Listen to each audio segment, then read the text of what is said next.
വാർത്തകൾ വിശദമായി. അതിദരിദ്രരില്ലാത്ത സംസ്ഥാനമായി 2025 നവംബർ 1 കേരളത്തെ പ്രഖ്യാപിക്കുമെന്ന് മന്ത്രി വി.എൻ. വാസവൻ. മണിമല ഗ്രാമപഞ്ചായത്തിൽ 25 ലക്ഷം രൂപ ചെലവഴിച്ച് നിർമ്മിച്ച കൗൺസിൽ ഹാളിന്റെ ഉദ്ഘാടനവും പുതുക്കിയ ജൈവ വൈവിധ്യ രജിസ്റ്ററിന്റെ പ്രകാശനവും നിർവഹിച്ച് സംസാരിക്കുകയായിരുന്നു മന്ത്രി. മനോഹരമായ ഒരു കൗൺസിൽ ഹാൾ ഗ്രാമപഞ്ചായത്തിലെ ജനങ്ങളുടെ ജീവിത പ്രശ്നങ്ങളുമായി ബന്ധപ്പെട്ട എല്ലാ വിഷയങ്ങളും ചർച്ച ചെയ്ത് പരിഹാരം കാണുന്ന ഏറ്റവും പ്രധാനപ്പെട്ട സങ്കേതമായി മാറിത്തീരട്ടെ എന്ന് ആശംസിച്ചുകൊണ്ട് അതിൻ്റെ ഔപചാരികമായ ഉദ്ഘാടനം നിർവഹിച്ചതായി പ്രഖ്യാപിക്കുന്നു. ദാരിദ്ര്യം പൂർണ്ണമായി നിർമ്മാർജ്ജനം ചെയ്ത് ഇന്ത്യയിലെ ആദ്യത്തെ സംസ്ഥാനമായി കേരളത്തെ മാറ്റണം. അതായിരിക്കണം നമ്മുടെ ആത്യന്തികമായ പ്രവർത്തന ലക്ഷ്യം. ഇപ്പോൾ 47% പരിഹരിക്കപ്പെട്ട് കഴിഞ്ഞിരിക്കുന്നു. ബാക്കിയൂടെ കൂടി 2025 നവംബർ 1 എത്തുമ്പോഴേക്ക് ഉറപ്പാണ് ഇന്ത്യയിലെ ആദ്യത്തെ അതിദാരിദ്ര്യ നിർമ്മാർജ്ജന സംസ്ഥാനമായി കേരളം മാറും എന്ന കാര്യത്തിൽ സംശയം വേണ്ട. നമുക്ക് ഏവർക്കും അഭിമാനിക്കാം. പുതിയ പാലങ്ങളും കെട്ടിടങ്ങളും നിർമ്മിക്കുന്നത് മാത്രമല്ല, ജനങ്ങളുടെ പ്രാഥമിക ആവശ്യങ്ങൾ കൂടി നിറവേറ്റുന്നതാണ് വികസനമെന്ന് മന്ത്രി പറഞ്ഞു. അത് നേടിക്കൊടുക്കാൻ സർക്കാരിന്റെ കൂടെ നിന്ന് പ്രവർത്തിക്കുന്നവരാണ് തദ്ദേശ സ്വയംഭരണ സ്ഥാപനങ്ങളെന്നും മന്ത്രി അഭിപ്രായപ്പെട്ടു. 4,90,000 രൂപ ചെലവഴിച്ച് മണിമല ഗ്രാമപഞ്ചായത്തിലെ ഹരിതകർമ്മസേനയ്ക്ക് വാങ്ങിയ വാഹനത്തിന്റെ ഫ്ളാഗ് ഓഫും മന്ത്രി നിർവഹിച്ചു. പഞ്ചായത്ത് ഓഫീസ് അങ്കണത്തിൽ നടന്ന യോഗത്തിൽ സർക്കാർ chief whip doctor N Jayaraj അധ്യക്ഷനായിരുന്നു. മണിമല ഗ്രാമപഞ്ചായത്ത് president James P Simon, Kanjirappally block panchayat president Ajitha Ratheesh, ജില്ലാ പഞ്ചായത്ത് വൈസ് പ്രസിഡന്റ് ശുഭേഷ് സുധാകരൻ, തദ്ദേശ സ്വയംഭരണ വകുപ്പ് ജോയിന്റ് ഡയറക്ടർ ബിനു ജോൺ, ജില്ലാ പ്ലാനിംഗ് ഓഫീസർ ലിറ്റി മാത്യു, ജനപ്രതിനിധികൾ, ഉദ്യോഗസ്ഥർ തുടങ്ങിയവർ പങ്കെടുത്തു. നവകേരള സദസ്സിൽ ലഭിച്ച പരാതികളും നിവേദനങ്ങളും നിർദ്ദേശങ്ങളും വളരെ ഗൗരവത്തോടെയാണ് സർക്കാർ സ്വീകരിച്ചതെന്ന് മന്ത്രി റോഷി അഗസ്റ്റിൻ. സമൂഹത്തിലെ നിരവധിയായ പ്രശ്നങ്ങളെ ഗ്രാസ് റൂട്ട് ലെവലിൽ മനസ്സിലാക്കാൻ നവകേരള സദസ്സ് പ്രയോജനപ്പെട്ടെന്നും മന്ത്രി പറഞ്ഞു. കേരളത്തിലെ ഇലക്ട്രിക് വെൽഡിംഗ്, ലെയ്ത്ത് വർക്ക്ഷോപ്പ് ഉടമകളുടെ നിരവധിയായ പ്രശ്നങ്ങൾ സർക്കാരിനെയും ബന്ധപ്പെട്ട ഏജൻസികളെയും അറിയിക്കുമെന്നും മന്ത്രി റോഷി അഗസ്റ്റിൻ പറഞ്ഞു. Kerala iron fabrication and engineering unit അസോസിയേഷന്റെ സംസ്ഥാന പ്രതിനിധി കൺവെൻഷൻ ചങ്ങനാശ്ശേരി മുനിസിപ്പൽ ടൗൺ ഹാളിൽ ഉദ്ഘാടനം ചെയ്ത് സംസാരിക്കുകയായിരുന്നു മന്ത്രി. ഗവൺമെന്റിന്റെ LSTDയുടെ പെർമിഷൻ, ഡിപ്പാർട്ട്മെന്റിനുള്ള സഹകരണം, ഇതെല്ലാം ഉറപ്പുവരുത്തി ആരംഭിച്ചിട്ടുള്ള സ്ഥാപനങ്ങൾ നേരിടുന്ന പ്രതിസന്ധികളെയും വെല്ലുവിളികളെയും എല്ലാം ഏത് തലത്തിലും പരിഹരിക്കാൻ കഴിയുന്ന മാർഗങ്ങളൊക്കെ ഗവൺമെന്റിന് സാധിക്കുന്ന തലത്തിൽ അത് നിലനിർത്താനും അത് തുടർന്ന് നല്ലതിലേക്ക് കൊണ്ടുപോകുന്നതിനുള്ള സഹായങ്ങൾ നൽകുന്നതിന് തീർച്ചയായിട്ടും ഗവൺമെന്റ് സജീവമായിട്ടുള്ള പരിഗണന കൊടുക്കും. അതുതന്നെയാണ് ഈ ഗവൺമെന്റിന്റെ നയവും. ബുദ്ധിമുട്ടുകളും ആവലാദ്യങ്ങളും എല്ലാം സ്വാഭാവികമായും ഗവൺമെന്റിന്റെയും വ്യക്തിഗത ഏജൻസികളുടെയും എല്ലാം ശ്രദ്ധയിൽപ്പെടുത്താൻ അസോസിയേഷൻ കാണിക്കുന്ന താല്പര്യത്തെ പ്രത്യേകമായി അഭിനന്ദിക്കുന്നു. ഇതോടൊപ്പം നവകേരള സദസ്സുമായി ബന്ധപ്പെട്ട് എല്ലാ മേഖലയിലും അവർ നൽകിയിട്ടുള്ള പരാതികളും നിവേദനങ്ങളും അതോടൊപ്പം നിർദ്ദേശങ്ങളും ഗൗരവമുള്ള ഗവൺമെന്റുമാണ്. അത്തരത്തിലുള്ള ഓരോ വിഷയങ്ങളും രാഷ്ട്രീയ തലത്തിൽ മനസ്സിലാക്കാനാണ്. യോഗത്തിൽ സംഘടനാ സംസ്ഥാന പ്രസിഡന്റ് എബ്രഹാം തങ്കച്ചൻ അധ്യക്ഷനായിരുന്നു. അഡ്വക്കേറ്റ് ജോ മൈക്കിൾ MLA മുഖ്യപ്രഭാഷണം നടത്തി. നഗരസഭാ അധ്യക്ഷ Beena Joby, councillor P A Rajesh, സംഘടനാ ഭാരവാഹികളായ Jijo Jose, CG Anilkumar, S Sunilkumar, Joby Joseph എന്നിവർ സംസാരിച്ചു. വെൽഡിംഗ് മെറ്റീരിയൽസ് ഉൾപ്പെടെയുള്ള ഉപകരണങ്ങളുടെ പ്രദർശനവും സമ്മേളനത്തിന്റെ ഭാഗമായി സംഘടിപ്പിച്ചിരുന്നു. മുസ്ലിം സർവീസ് സൊസൈറ്റിയുടെ സഹകരണത്തോടെ തൃപ്പൂണിത്തുറ ഗവൺമെന്റ് ആയുർവേദ മെഡിക്കൽ കോളേജിന്റെ ആഭിമുഖ്യത്തിൽ ചങ്ങനാശ്ശേരിയിൽ സൗജന്യ മെഗാ ആയുർവേദ മെഡിക്കൽ ക്യാമ്പ് നടത്തി. Government chief whip doctor N Jayaraj medical camp ഉദ്ഘാടനം ചെയ്തു. ആയുർവേദം ഉൾപ്പെടെയുള്ള ഭാരതീയ ചികിത്സാ രീതികൾ പ്രോത്സാഹിപ്പിക്കപ്പെടണമെന്നും കൂടുതൽ ജനങ്ങളിലേക്ക് എത്തിക്കണമെന്നും ഡോക്ടർ ജയരാജ് ഉദ്ഘാടന പ്രസംഗത്തിൽ അഭിപ്രായപ്പെട്ടു. ആന്റിബയോട്ടിക്കുകളുടെ ദുരുപയോഗം പ്രതിസന്ധികൾ സൃഷ്ടിക്കുന്ന സാഹചര്യത്തിൽ ആയുഷ് ചികിത്സാ രീതികൾക്ക് പ്രാധാന്യമേറുകയാണെന്നും അദ്ദേഹം പറഞ്ഞു. ഉദ്ഘാടന യോഗത്തിൽ മുസ്ലിം സർവീസ് സൊസൈറ്റി ജില്ലാ പ്രസിഡന്റ് ജമാലുദ്ദീൻ വാഴത്തറയിൽ അധ്യക്ഷനായിരുന്നു. അഡ്വക്കേറ്റ് ജോ മൈക്കിൾ MLA മുഖ്യപ്രഭാഷണം നടത്തി.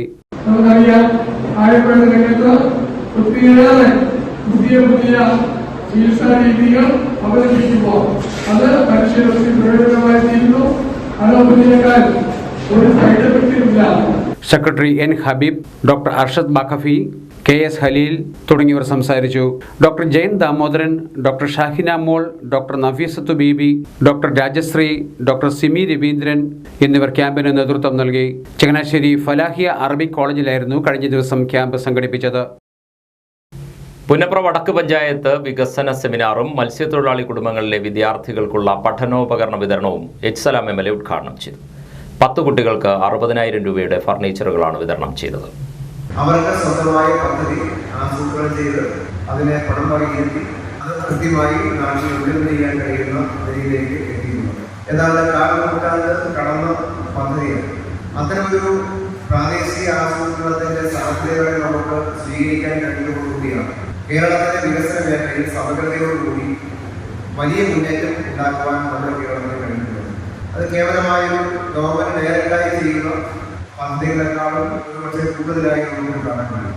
അതിന് സമീപസമയത്ത് വന്ന പ്രത്യേകത നമ്മുടെ തദ്ദേശഭരണ സ്ഥാപനങ്ങൾ, അത് ഗ്രാമപഞ്ചായത്താണെങ്കിലും ബ്ലോക്ക് പഞ്ചായത്താണെങ്കിലും ജില്ലാ പഞ്ചായത്താണെങ്കിലും നഗരസഭയാണെങ്കിലും ഗവൺമെന്റ് നൽകുന്ന പണം ഏതാണ്ട് പൂർണ്ണമായും ചെലവഴിക്കാൻ കഴിയുന്ന പ്രാപ്തിയിലേക്ക് നമ്മുടെ പഞ്ചായത്തിന് എത്തിച്ചേർന്നിട്ടുള്ളതാണ്. EMS ഓഡിറ്റോറിയത്തിൽ ചേർന്ന സെമിനാറിൽ പഞ്ചായത്ത് പ്രസിഡന്റ് സജിത സതീശൻ അധ്യക്ഷയായി. Block panchayat president advocate Sheeba Rakesh, vice president Bibi Vidyanandan, panchayat vice president AP Saritha, standing committee അധ്യക്ഷർ, അംഗങ്ങൾ, വിവിധ സംഘടനാ പ്രതിനിധികൾ തുടങ്ങിയവർ പങ്കെടുത്തു. പഠനത്തോടൊപ്പം മറ്റു മേഖലകളിലെ പ്രവർത്തനങ്ങളിലും വിദ്യാർത്ഥികളുടെ സജീവ സാന്നിധ്യം ഉറപ്പാക്കേണ്ടതുണ്ടെന്ന് Alappuzha deputy collector Asha C. Abraham. വിദ്യാർത്ഥികൾ മൊബൈൽ ഫോണിന് അടിമകളാകുന്ന ദുരവസ്ഥയ്ക്ക് മാറ്റം വരണമെന്നും അവർ പറഞ്ഞു. മുൻകാലങ്ങളിൽ പഠനത്തോടൊപ്പം പാഠ്യേതര വിഷയങ്ങളിലും കുട്ടികൾ മികച്ച രീതിയിൽ പങ്കെടുത്തിരുന്നു. എന്നാൽ പ്രളയം, കൊറോണ തുടങ്ങിയ കാര്യങ്ങൾ കൊണ്ട് ഇതിന് മാറ്റം വന്നുപോയി. അതോടെ കുട്ടികളെല്ലാം ഇലക്ട്രോണിക് മാധ്യമങ്ങളുടെ കുരുക്കിൽ പെട്ടുപോയെന്നും deputy collector Asha C. Abraham പറഞ്ഞു. പ്രശ്നങ്ങൾ മാറിയ സാഹചര്യത്തിൽ ചിത്രരചന, ക്വിസ് മത്സരങ്ങൾ തുടങ്ങിയവയിലെല്ലാം കുട്ടികൾ കൂടുതലായി പങ്കെടുക്കേണ്ടതുണ്ടെന്നും അവർ വ്യക്തമാക്കി. SNDP യോഗം അമ്പലപ്പുഴ യൂണിയൻ ശ്രീനാരായണ പെൻഷനേഴ്സ് കൗൺസിലിന്റെ ആഭിമുഖ്യത്തിൽ നടത്തിയ സർഗപൂർണിമ ചിത്രരചന മത്സരത്തിന്റെ സമ്മാനദാനം നിർവഹിച്ച് സംസാരിക്കുകയായിരുന്നു ആശാ C. എബ്രഹാം. പഴയ തലമുറകളിൽ ഒരുപാട് കാര്യങ്ങൾ, ആക്ടിവിറ്റികളൊക്കെ നമ്മുടെ പഴയ പഠന ക്ലാസ്സുകളിൽ ഉണ്ടായിരുന്നു. ഇപ്പൊ കുറെ കാര്യങ്ങളായിട്ട് ഇതൊന്നും ക്ലാസ് മുറികളിലോ അല്ലെങ്കിൽ അല്ലാതെ പബ്ലിക്കായിട്ടോ ചിത്രരചനകളോ മറ്റു കാര്യങ്ങളോ ഒന്നും നടത്താറില്ല. കാരണം നമ്മുടെ കോവിഡ്, നമ്മുടെ പ്രളയം, അങ്ങനെയുള്ള നമ്മുടെ ഈ ലോകം പിടിച്ചു കുലുക്കിയ ഒരുപാട് കാര്യങ്ങൾ വന്നു. അപ്പൊ അതിൽ നിന്നെല്ലാം വിട്ടുപോയി. കുട്ടികളെല്ലാം മൊബൈലിലായി പോയി. എല്ലാവരും ക്വിസ് മത്സരമോ ചിത്രരചനയോ മറ്റു കാര്യങ്ങളിലൊന്നും അവരുടെ തലയൊന്നും പോകുന്നില്ല. ഇവരെല്ലാം ആ ഒരു ഇലക്ട്രോണിക് ഉപകരണത്തിൽ മാത്രമായിട്ടിരിക്കുവാണ്. അതുകൊണ്ട് ഒരുപാട് പ്രശ്നങ്ങൾ ഉണ്ടായിട്ടുണ്ട്. പ്രമാനന്ദൻ സർ പറഞ്ഞതുപോലെ തന്നെ നമ്മുടെ തല പ്രവർത്തിക്കേണ്ടതാണ് ചിത്രരചന എന്ന് പറയുന്നത്, അല്ലേ? നമുക്ക് ഏകാഗ്രതയാണ് നല്ലവണ്ണം കിട്ടുന്നത് ആ ചിത്രരചനയിലൂടെ. അപ്പൊ നമ്മുടെ മറ്റു കാര്യങ്ങളിൽ നിന്നെല്ലാം നമ്മുടെ കുട്ടികൾ മോശിക്കപ്പെടുകയാണ് ചെയ്യുന്നത്. കാരണം എന്താണെന്ന് പറഞ്ഞാൽ ഇപ്പം ഒത്തിരി പ്രശ്നങ്ങൾ, അതായത് സ്കൂളുകളിൽ കഞ്ചാവ്, അതുപോലെ തന്നെ മറ്റ് കാര്യങ്ങളിലൊക്കെ അടിമപ്പെടുന്നുണ്ട്. ശാഖ നമ്പർ 3676 നവദീപ്. 1ാം സ്ഥാനം ആദർശ്, ശാഖ നമ്പർ 347. സീനിയർ വിഭാഗം 3ാം സ്ഥാനം തില്ലാന. സമ്മേളനത്തിന്റെ ഉദ്ഘാടനവും ആശാ C. എബ്രഹാം നിർവഹിച്ചു. യോഗത്തിൽ TR ആസാദ് അധ്യക്ഷനായിരുന്നു. Union president P. Haridas, secretary KN Premanandan, Vishnu Surendran, TK Dileep Kumar, Sahadevan തുടങ്ങിയവർ സംസാരിച്ചു. കാവാലം ഗ്രാമപഞ്ചായത്ത് 6ാം വാർഡിൽ ജനകീയ ആരോഗ്യ കേന്ദ്രം പ്രവർത്തനം ആരംഭിച്ചു. കാവാലം PHSCയുടെ ഉപകേന്ദ്രമായാണ് ആരോഗ്യ കേന്ദ്രത്തിന്റെ പ്രവർത്തനം. കരിയൂർമംഗലം ദേശീയ വനിതാ സമാജം വിട്ടുനൽകിയ കെട്ടിടത്തിലാണ് ജനകീയ ആരോഗ്യ കേന്ദ്രത്തിന്റെ പ്രവർത്തനം. തിങ്കളാഴ്ച രാവിലെ 11-ന് കാവാലം ഗ്രാമപഞ്ചായത്ത് പ്രസിഡന്റ് PJ ജോഷി ജനകീയ ആരോഗ്യ കേന്ദ്രം ഉദ്ഘാടനം ചെയ്തു.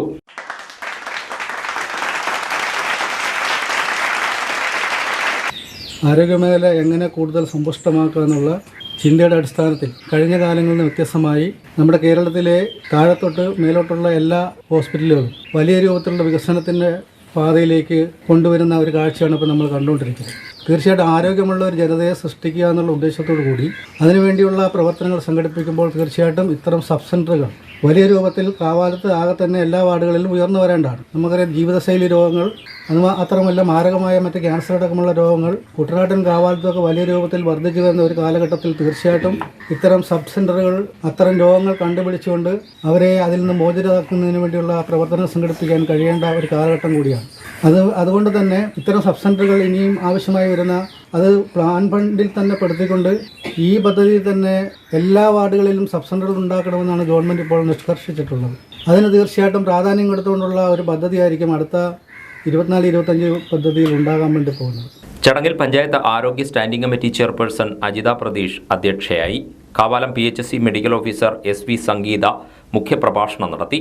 ഗ്രാമപഞ്ചായത്ത് സ്ഥിരസമിതി അധ്യക്ഷരായ TT സത്യദാസ്, ശാലിനി വിനോദ്, റിനി ചന്ദ്രൻ, 6ാം ward CDS member VK Rohini, ADS president K Shyamala, secretary Deepamol Reji, KR Shareef, TK Suresh Kumar തുടങ്ങിയവർ സംസാരിച്ചു. കേരളത്തോടുള്ള കേന്ദ്ര അവഗണനയ്ക്കെതിരെ ജനുവരി 20-ന് തിരുവനന്തപുരം മുതൽ കാസർഗോഡ് വരെ DYFIയുടെ നേതൃത്വത്തിൽ മനുഷ്യച്ചങ്ങല തീർക്കുന്നു. പരിപാടിയുടെ പ്രചരണാർത്ഥം DYFI ചമ്പക്കുളം മേഖലാ കമ്മിറ്റിയുടെ നേതൃത്വത്തിൽ കാൽനട പ്രചരണ ജാഥ സംഘടിപ്പിച്ചു.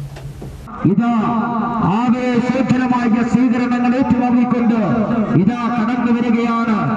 അനുഗ്രഹിക്കൂ, ആശീർവദിക്കൂ.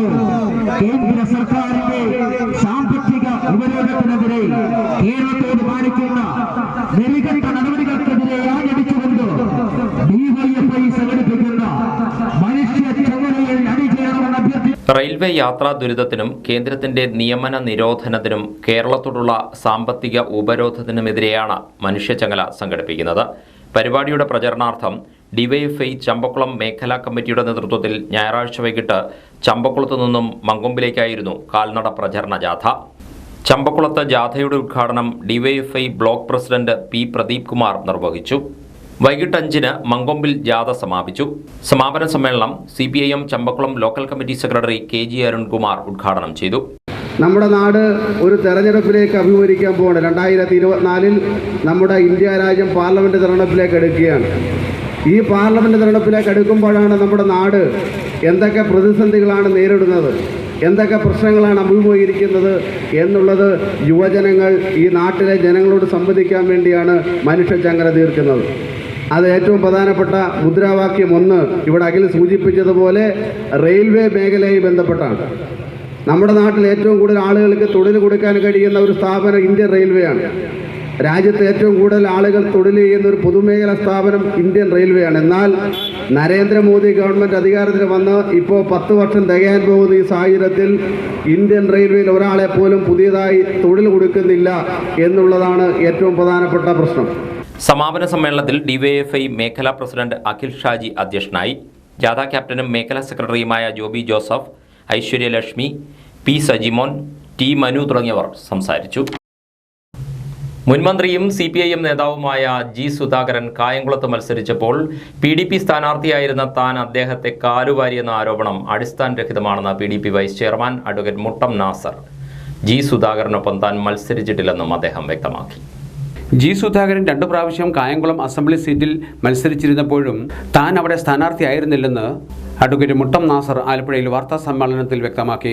അദ്ദേഹം കായംകുളത്ത് അസംബ്ലി സീറ്റിൽ മത്സരിക്കുമ്പോൾ PDP സ്ഥാനാർത്ഥിയായിട്ട് അഡ്വക്കേറ്റ് മുട്ടം നാസർ അദ്ദേഹത്തിനെതിരെ മത്സരിച്ചിരുന്നു എന്നും അദ്ദേഹത്തെ കാലുവാരി വോട്ട് മറിച്ചു കൊടുത്തു, അദ്ദേഹത്തെ പരാജയപ്പെടുത്താൻ ഇടയാക്കി എന്നുള്ള ആരോപണമാണ് അദ്ദേഹം ഉന്നയിച്ചിട്ടുള്ളത്. അത് കായംകുളത്ത് നടന്ന ഒരു P ഹാരിസ് അനുസ്മരണ സമ്മേളനത്തിലാണ് അദ്ദേഹം ഇങ്ങനെ ഒരു ആരോപണം ഉന്നയിച്ചത്. യഥാർത്ഥ സംഭവം ഈ 2 തിരഞ്ഞെടുപ്പ് കാലയളവിലും ഞാൻ മത്സരിച്ചിട്ടില്ല. ഞാനവിടെ കായംകുളത്ത് അസംബ്ലിയിൽ പാർട്ടി സ്ഥാനാർത്ഥിയായിട്ട് മത്സരിക്കുന്നത് 2016-ലാണ്. അന്ന് LDF സ്ഥാനാർത്ഥി ഇപ്പോഴത്തെയും MLA ആയ U പ്രതിഭാഹരിയായിരുന്നു. അപ്പോൾ ഇങ്ങനെ അടിസ്ഥാനരഹിതമായ ആരോപണങ്ങൾ അദ്ദേഹത്തിന് എന്ത് പറ്റിയെന്നറിയത്തില്ല. അദ്ദേഹത്തിൻ്റെ ഓർമ്മയിലുണ്ടാകുന്ന തകരാറ് അതിന് യാഥാർത്ഥ്യം മറച്ചു വെച്ചുകൊണ്ട് വസ്തുതാപരമായ തെളിവുകളിരിക്കെ, തെരഞ്ഞെടുപ്പുകളുടെയൊക്കെ തെളിവുകൾ വളരെ വസ്തുതാപരമായിട്ട് ഇരിക്കെ അതെല്ലാം മറച്ചു വെച്ചുകൊണ്ടാണ് ഇങ്ങനെയുള്ളൊരു ആരോപണം മുന്നോട്ട് വെച്ചിട്ടുള്ളത്. അധികാരം നഷ്ടപ്പെട്ടതിലുള്ള നൈരാശ്യത്തിൽ സത്യമല്ലാത്ത കാര്യങ്ങൾ വിളിച്ചു പറയുന്നത് G സുധാകരനെ പോലെയുള്ള ഒരു നേതാവിന് ചേരുന്നതല്ലെന്നും അദ്ദേഹം പറഞ്ഞു. കായംകുളം സീറ്റിൽ താൻ PDP സ്ഥാനാർത്ഥിയായി മത്സരിക്കുമ്പോൾ ഇടതുപക്ഷ സ്ഥാനാർത്ഥി U പ്രതിഭയായിരുന്നെന്നും അദ്ദേഹം വ്യക്തമാക്കി. PDP ജില്ലാ president Sinoj Thamarakkulam, secretary Shukkur Morris എന്നിവരും വാർത്താ സമ്മേളനത്തിൽ പങ്കെടുത്തു. കായംകുളത്ത് ഒരു പൊതുപരിപാടിയിൽ പങ്കെടുത്ത് സംസാരിക്കുമ്പോഴായിരുന്നു മുൻമന്ത്രി G സുധാകരൻ അഡ്വക്കേറ്റ് മുട്ടം നാസറിനെ വിമർശിച്ച് സംസാരിച്ചത്. 2ാം കുട്ടനാട് പാക്കേജിൽ ഉൾപ്പെടുത്തി പാടശേഖരങ്ങൾക്ക് 100 കോടി രൂപ അനുവദിച്ച സർക്കാർ നടപടി സ്വാഗതാർഹമെന്ന് നെൽകർഷക സംരക്ഷണ സമിതി. പാടശേഖരങ്ങളുടെ അടിസ്ഥാന സൗകര്യ വികസനത്തിന് ക്രിയാത്മകമായി തുക വിനിയോഗിച്ചാൽ കർഷകർ അഭിമുഖീകരിക്കുന്ന പ്രതിസന്ധിക്ക് ഒരു പരിധിവരെ പരിഹാരം കാണാനാവുമെന്ന് സമിതി സെക്രട്ടറി സോണിച്ചൻ പുളിങ്ങുന്ന് അഭിപ്രായപ്പെട്ടു. കുട്ടനാടിൻ്റെ സമഗ്ര വികസനത്തിന് നാന്ദിയാകുന്ന ഒരു നിർണായകമായ തീരുമാനമായിരുന്നു ഒന്നാം കുട്ടനാട് പാക്കേജ്. നമുക്കറിയാം അത് വേണ്ട രീതിയിൽ നടപ്പിലാക്കുന്നതിന് സാധിച്ചില്ല, ചില പോരായ്മകൾ അതിൽ വന്നിരുന്നു.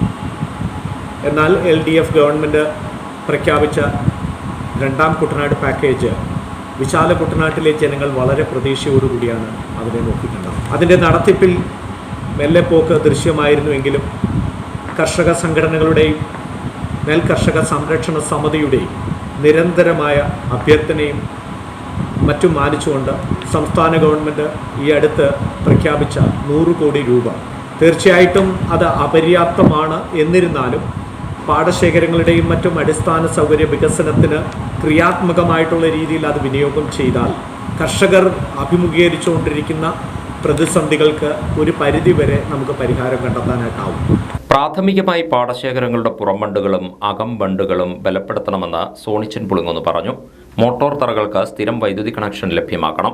75 പ്രവൃത്തികൾക്കായി 100 കോടി രൂപയുടെ ഭരണാനുമതി നൽകിയതിനെ കുട്ടനാട്ടിലെ കർഷകർ പ്രതീക്ഷയോടെയാണ് കാണുന്നത്. അതേസമയം രണ്ടാം കുട്ടനാട് പാക്കേജ് പൂർണ്ണ അർത്ഥത്തിൽ നടപ്പിലാക്കുന്നതിന് ജനപ്രതിനിധികളുടെയും ഉദ്യോഗസ്ഥരുടെയും ആത്മാർത്ഥമായ ഇടപെടലുകൾ ഉണ്ടാവണമെന്നും സോണിച്ചൻ പുളിങ്ങോന്ന് ആവശ്യപ്പെട്ടു. Kerala state service pensioners association 39ാമത് ആലപ്പുഴ ജില്ലാ സമ്മേളനം ജനുവരി 9, 10 തീയതികളിൽ ചാരുമൂട് നടക്കും. 10-ന് ചേരുന്ന സമ്മേളനം കൊടിക്കുന്നിൽ സുരേഷ് MP ഉദ്ഘാടനം ചെയ്യുമെന്ന് അസോസിയേഷൻ ഭാരവാഹികൾ വാർത്താസമ്മേളനത്തിൽ അറിയിച്ചു. ജനാധിപത്യ വിശ്വാസികളായ സർവീസ് പെൻഷൻകാരുടെ സംഘടനയാണ് KSSPA. KSSPAയുടെ 39ാമത് ജില്ലാ വാർഷിക സമ്മേളനം മാവേലിക്കര ചാരുമൂട് ഉള്ള വിഭജിക ഓഡിറ്റോറിയത്തിൽ വെച്ച് ജനുവരി 9, 10 തീയതികളിൽ നടത്തപ്പെടുകയാണ്. പെൻഷൻകാരെ സംബന്ധിച്ചിടത്തോളം വളരെ പ്രതികൂലമായ ഒരു കാലഘട്ടത്തിലൂടെയാണ് ഞങ്ങൾ കടന്നു പോകുന്നത്. അതിന് പ്രധാന കാരണം ഇന്ന് കേരളം ഭരിക്കുന്ന ഇടത് സർക്കാരിൻ്റെ നിഷേധാത്മകമായ നിലപാടാണ്. ഇപ്പോൾ DA എന്ന് പറയുന്നത് കേന്ദ്രത്തിൽ എന്ന് പ്രഖ്യാപിക്കുമോ അതേ ഡേറ്റിലും അതേ റേറ്റിലും ഞങ്ങൾക്ക് കിട്ടിക്കൊണ്ടിരുന്നതാണ്. പക്ഷേ 2021 രണ്ടാം പിണറായി സർക്കാർ വന്നു കഴിഞ്ഞ ശേഷം ശമ്പളവർഷണം നടപ്പിലാക്കി. ശമ്പളവർഷണത്തിൻ്റെ കുടിശ്ശിക, അതിൻ്റെ DR കുടിശ്ശിക 1ഉം 2ഉം ഗഡു തന്നു, 3ഉം 4ഉം ഗഡുക്കൾ അനിശ്ചിതമായി നീട്ടിക്കൊണ്ടുപോയി. അത് തരാത്ത ഒരു സ്ഥിതിവിശേഷമാണെന്നുള്ളത്. ചാരുമൂട് വിഭജിക ഓഡിറ്റോറിയത്തിലാണ് പരിപാടികൾ.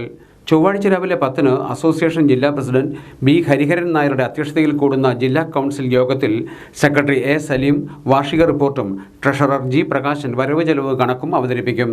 ജില്ലാ സമ്മേളനത്തിൽ DCC president advocate B. Babu Prasad, Congress നേതാക്കളായ M. Murali, advocate Johnson Abraham, advocate KP Sreekumar തുടങ്ങിയവർ പങ്കെടുക്കും.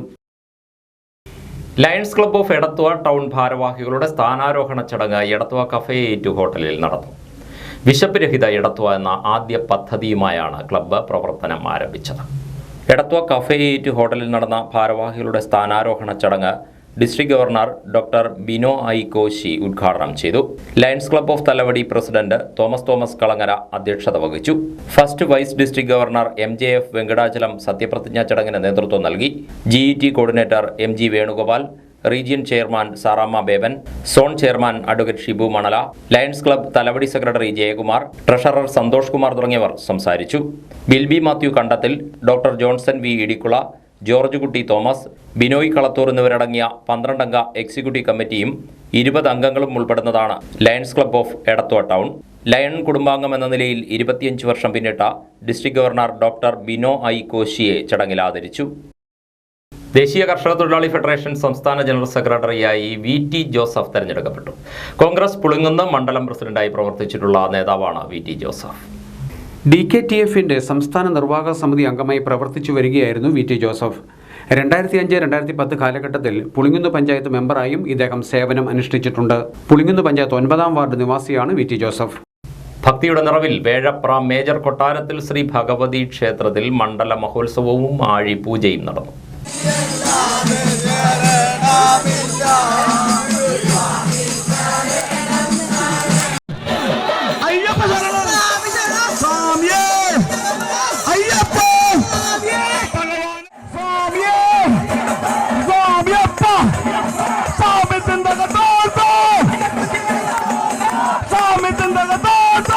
ഞായറാഴ്ച രാത്രി നടന്ന ആഴിപൂജയിൽ കുട്ടികളടക്കമുള്ള ഭക്തർ പങ്കെടുത്തു.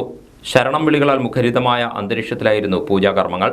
ക്ഷേത്ര ഉപദേശക സമിതി president Gireesh Kumar Nandanam, secretary Nishad Kallummel, committee അംഗങ്ങൾ തുടങ്ങിയവർ ചടങ്ങുകൾക്ക് നേതൃത്വം നൽകി.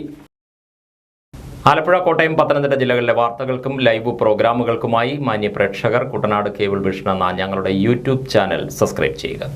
ഇനി ഇന്നത്തെ സ്വർണ്ണവില. ഇന്നത്തെ സ്വർണ്ണവില നിങ്ങൾക്കായി സമർപ്പിക്കുന്നു സ്വപ്ന ജ്വല്ലറി. അഴകേറും സ്വപ്നങ്ങൾക്ക് നിറവേകും സ്വപ്ന ജ്വല്ലറി, ചങ്ങനാശ്ശേരി. സ്വർണം ഗ്രാമിന് 5750 രൂപ, പവന് 46,000 രൂപ. വാർത്തകൾ കഴിഞ്ഞു. നമസ്കാരം.